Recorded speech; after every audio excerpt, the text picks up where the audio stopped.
Ini cuaca di Sariat Lawe, khususnya di Tanjung Flower, Tanflow. Ini luar biasa angin. Oke guys, di sekeliling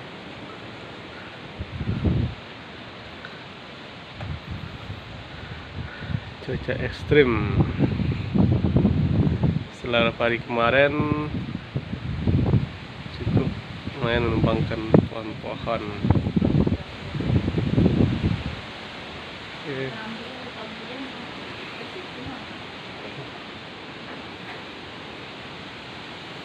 Tergoyang deh guys.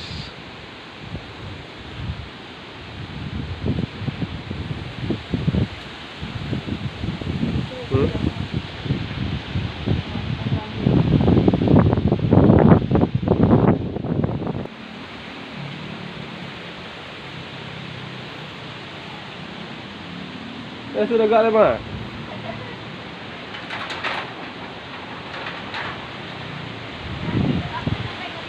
Hah? Di kabel ambil ya. Dia ambil kabel ya. Tangkam dia aja mah.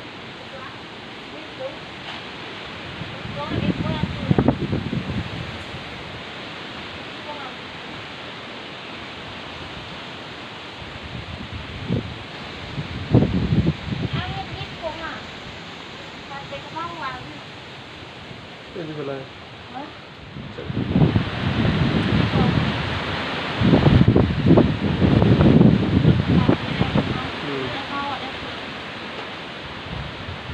Yang ini ya.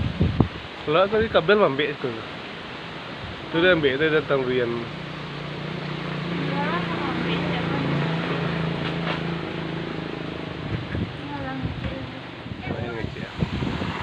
Nah.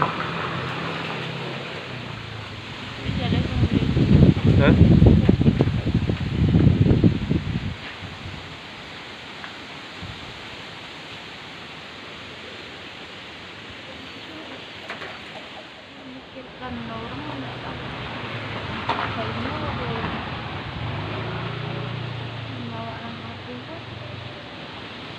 Udah aja lah. Kau ada apa tengahnya? Hah? Nggak ada. Itu lah apa ada banget. Oke. Tengah aja. Ya, itu lah lama kamu gitu ya.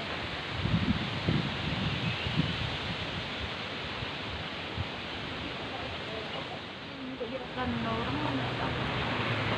Kayaknya bawa anak aku kan.